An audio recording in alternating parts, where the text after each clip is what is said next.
De la presse. Tu vois, il y a un gars juste à côté, c'est parfait. Je pense que c'est tout flou. Ah, oui, mais c'est rénové. La lumière va être rénovée. Peut-être, oui. Peut-être. Peut-être. Bon, merci beaucoup à tous d'être là. Merci Rebecca. Qu'est-ce qu'il a c'est Rebecca, donc la petite fille qui a eu l'idée de faire l'expo. Donc j'ai saisi la balle au bon puisque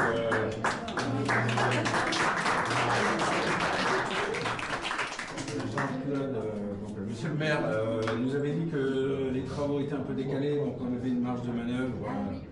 Vu qu'on n'a pas pu faire d'expo, vu qu'on ne savait pas quand commencer les travaux dans le château, et puis donc il y a eu cette idée au mois de mai, on savait qu'on avait cette fenêtre de tir, on en a profité, on l'a préparée donc, dans des conditions un peu à la hâte, un peu mauvaises, parce qu'il y a eu des petits soucis de santé aussi qui sont venus compliquer la donne, mais tout va bien, tout le monde est là, et on me disait tout à l'heure, il n'y a pas de légende.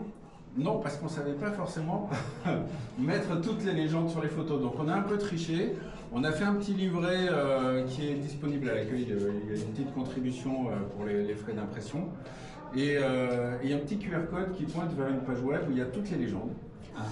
Et on va pouvoir les actualiser au fur et à mesure des informations que certains pourront nous donner, s'ils reconnaissent des gens ou des choses comme ça. On est preneur de toutes ces infos. Voilà. Et puis alors l'autre chance qu'on a eue, ces jours-ci, en fait, il y a Laurent Manœuvre qui était de passage. On savait qu'ils avaient plein d'aquarelles de Jean Manœuvre et qu'ils avaient la possibilité de faire une exposition. Là aussi, les retards des travaux font qu'on va avoir un petit créneau pour le mois de septembre pour faire une expo des aquarelles de Jean Manœuvre.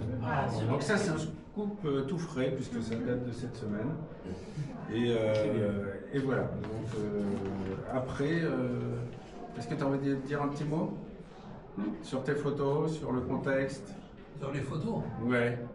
Eh bien, je pourrais dire merci à André Grignon, parce qu'il cherchait, il était correspondant du journal La France, et il cherchait un photographe. Et il m'a dit si je pouvais faire des photos. Alors j'ai dit oui, parce qu'il fallait les développer, faire les tirages dans un certain format, les porter dans une enveloppe hors sac à la gare à 9 h à Bergerac, où les trains les amenaient pour le journal. Lui, il avait l'article et moi, j'avais les photos. Voilà, on était rémunérés aux photos parues sur le journal. Et je recevais le journal gratuitement. Puis la France est partie. J'ai été correspondant du journal La Montagne, mais La Montagne n'a pas... Il y a pas assez de montagne ici. Il n'y a pas assez de clients. Voilà. Mais ce que je regrette, c'est que j'ai fait des nus et vous les avez pas mis. J'ai pas donné l'autorisation. Je les ai pas trouvés, là, c'est pour ça. Il n'y avait pas de couleur. On le regrette nous aussi. Milieu il confirme, il y a une photo de J'ai le cul nu, merci à lui aussi. Il a fait partie. C'était un monsieur Ramon qui était ébéniste, qui était un ancien mataf, et qui m'avait expliqué le système de développement. Je devais avoir 14 ans. Et j'ai essayé avec une assiette creuse et puis ça n'a pas marché. Mais il y en a peut-être qui se souviennent de M. Vatou, oui, ici Jacques, qui était photographe. Qui habite dans la grande rue. Non? Et comme il s'ennuyait dans son laboratoire pour faire les tirages, il m'a embarqué dans les tirages. C'est pour ça que j'ai appris les tirages. Après le développement, j'ai appris. Parce que ça se fait dans l'obscurité, dans le noir complet. Oui. Donc il y avait un labo, tu m'avais dit, les premiers essais de labo c'était à la Maison des Têtes, mais ça marchait pas bien. Il y avait de la lumière qui filtrait. Voilà. C'était la chambre qui était sur la galerie. Et ensuite, c'était du coup chez Armand. Après, je l'ai fait au-dessus du garage de mon frère. Après, je l'ai fait Rue Sauveterre. rue Sauveterre. J'ai appris à certains à faire les tirages et à développer aussi. Et bon, au club de jeunes, Alain, Oui. au club de jeunes, tu nous avais appris aussi à développer. Oui. Mais il y avait la Photo. Et là, c'était là la salle de cinéma. Alors Alors cette salle, elle s'appelle Jean Massé. Et pas le carreau. Jean Massé, oui. Et j'ai juste une histoire à raconter pour le cinéma. Alain m'avait expliqué comment marchait le projecteur. Et on louait un film, c'était le Triporteur, je crois. Et on a noté les gens d'ici Jacques pour venir, ils étaient contents. Ils venaient là, avec les sièges. Mais dans le creux. Ouais, et la cabine était là-bas. Et moi, je regardais le film par le truc comme ça. Et après, je change la bobine, tout comme il m'avait expliqué. Dans le tract, on fait les esquimaux, les cacahuètes, tout ça. Et là, je mets en route. Et puis à un moment donné, il y a un truc qui m'a chatouillé les pieds à la fin du film. Il y a toute la bobine dans mes pattes. Au lieu de prendre le truc, j'avais loupé le truc, l'amorce, et là, par terre. Dans un truc, je pars chez Alain, à 23h30 le soir. Il me dit, tonton, il te faut le dire. Le truc a décollé, je sais pas, oui, il m'a foutu. On prenait la bobine, alors, parce que ça se tortillait dans tous les sens. On a passé 2 heures, ça, le truc n'avait pas. Après voilà, c'est une histoire, on peut dire qu'il y a eu du cinéma ici. Les spectateurs sont tombés dessus aussi. Ah non, mais il ne savait pas que le film, lui, ça marchait. Mais au lieu qu'il crampon dans la bobine, mais c'était par terre. Donc sur ce putain de point, il y avait une montagne comme ça. Ça m'a fait que.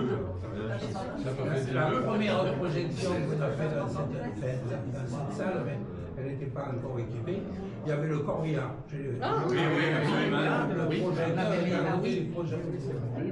Alors le problème, il y avait un changement de bobine, on avait un entraque. On ne montait pas, je n'avais pas la taille pour avoir des grandes bobines. Et le corbillard, il y avait du rouge, il y avait qu'ils ont foutu par terre. Ça, c'était avec la folle, la forêt. Ouais, la folle. La folle en Périgueuse, où il a fallu aller.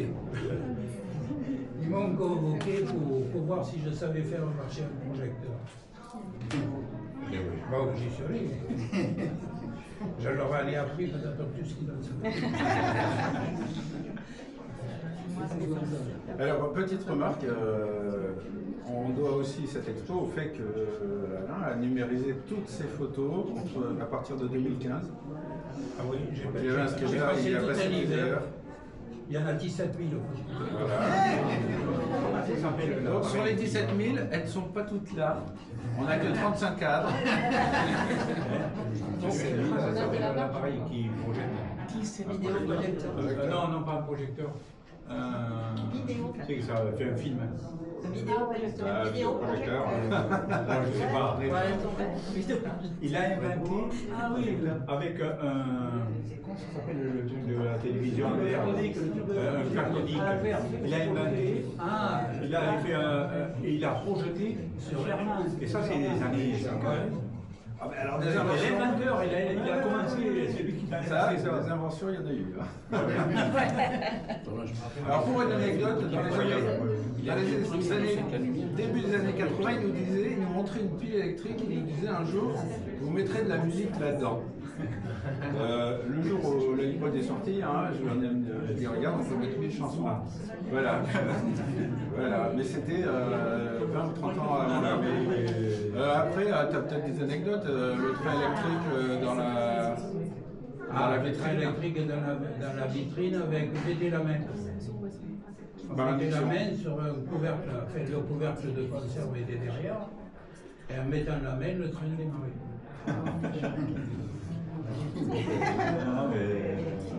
C'est dommage. C'est ça. Il y a monté en 54 l'émetteur qui dit radio ici Jacques sur les petites ondes. Et là je disais au grand-père Germain, Germain était un con.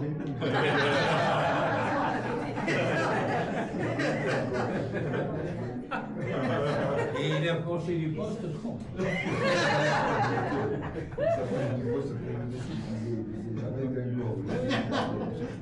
Ouais, tu racontes pas ce qui est arrivé, justement, le responsable de la SSM, c'est ça? Ah oui, il est venu parce que autrefois, la radio, il n'y avait pas de musique, ça s'arrêtait dans l'après-midi, dans les années 53, 54. Ça s'arrêtait, puis il n'y avait rien. Alors donc les jours de foire, parce que les jours de foire, c'était comme le marché maintenant, il y avait du monde dans les rues d'ici, Jacques. Donc on installait devant la maison des têtes une banquette où on mettait les postes de radio, mais comme il n'y avait pas de musique, dans l'atelier, l'émetteur fonctionnait et on passait des disques. C'était à l'époque des 78 tours, mais il y avait un changeur qui pouvait permettre d'en mettre 6. Mais toutes les demi-heures, il fallait aller tourner les disques. C'était à peu près les mêmes qui passaient chaque fois.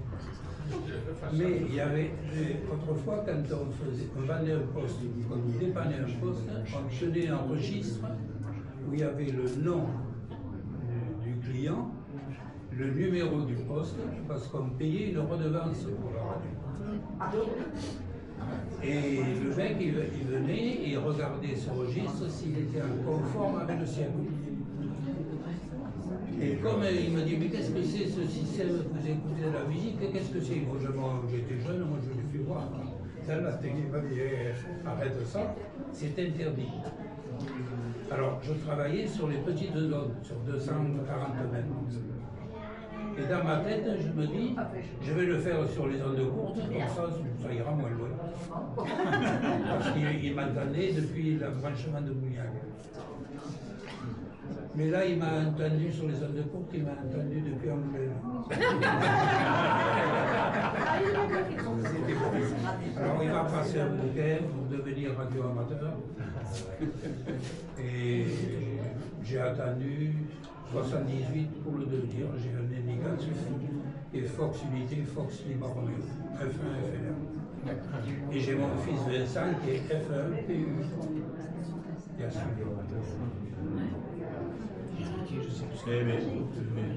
Quel souvenir! On en a fait.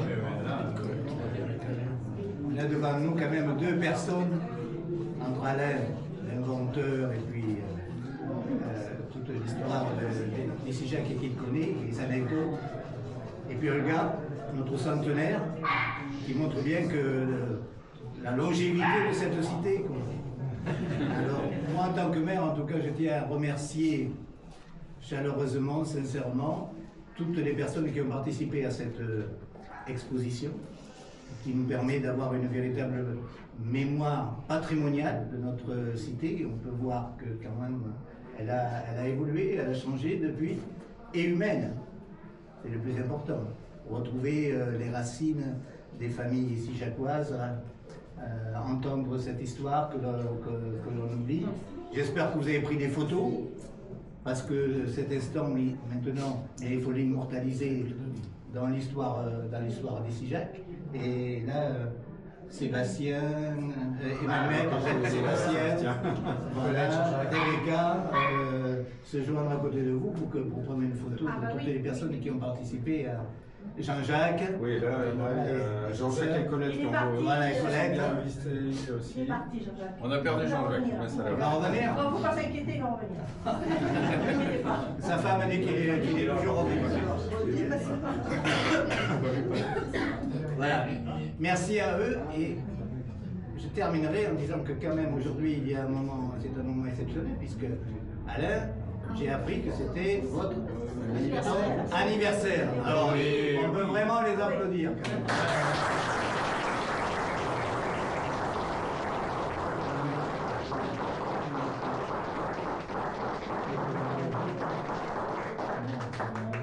Je vous remercie. Mais il y a une chose que je voudrais dire, que dans quelques temps, et il faut qu'il y travaille, vous aurez à peu près 2 heures de projection sur les kermesses. Alors, il y aura les kermesses, mais il y aura Montsaguet, il y aura Montaut, Château, il y aura Boisse dessus. Tout le canton. Non, pas tout le canton. Boisse, alors, les films à l'époque, un film, il durait 4 minutes si on n'avait pas fait de bêtises. Donc, il y en a, moi j'en ai à peu près une quinzaine d'heures. Alors j'en ai fait numériser une partie, il doit y en avoir une dizaine d'heures. J'en ai un qui reste là, mais il est en 9,5, il vaut 16 mm. Et je ne sais pas comment ça va se passer. Oui, donc ça c'est l'étape la plus récente. C'est la douloureuse de chaque fois. Après, c'est pas grave. Alors un petit mot, je vais faire un peu de pub au Crédit Agricole parce qu'on se le doit. Le Crédit, c'est pour ça que vous avez servi le Crédit Agricole. On s'est permis. Et ils nous ont donné, donc à l'association Patrimoine, ils ont donné une grosse aide de 3 000 € qui nous a permis d'acheter du matériel qui permet à la fois de faire tout le travail que Colette et Sébastien font sur la collecte des données mais tiens, par là, c'est premier que moi, Sébastien. Et de généalogie, de parcelles, etc. Lors des visites du patrimoine, tu en parleras mieux que moi. Alors effectivement, une des concrétisations du travail qu'on mène déjà depuis 3 ans, ça va être une visite qu'on va vous proposer, enfin 2 visites qu'on va proposer pendant la journée du patrimoine, samedi 20 septembre de mémoire et dimanche 21 à 14 h, sur le thème d'Issy Jacques au 19e siècle. On va parcourir le village et sur une vingtaine d'étapes, je vais essayer de vous expliquer qui habitait là, ce qui s'y passait, ce qui a changé sur le bâti tel qu'on le voit aujourd'hui. On a maintenant une bonne vision de toutes les évolutions du village. On va essayer de le partager avec vous à l'occasion de ces visites. Voilà, et donc le matériel nous a permis aussi d'acheter une grosse capacité de stockage, ce qui nous permet de travailler en collaboration justement, de partager des fichiers à distance. Et donc on est en mesure de stocker énormément de photos, mais aussi énormément de vidéos. Et donc on est prêt maintenant à collecter des photos, des vidéos, des choses sur l'histoire du village, en plus des données historiques et techniques. Des choses déjà numérisées, mais également des archives papier, si vous en voulez et que vous voulez, enfin, si vous en avez et que vous voulez bien nous les confier pour les conserver déjà papier, mais aussi les numériser et les mettre sur notre serveur. Nous sommes tout à fait preneurs de ce genre d'archives. Voilà. Et comme il fait très frais en ce moment, on a prévu ce qu'il faut normalement pour se désaltérer, donc n'hésitez pas. Voilà. N'hésitez pas à vous servir.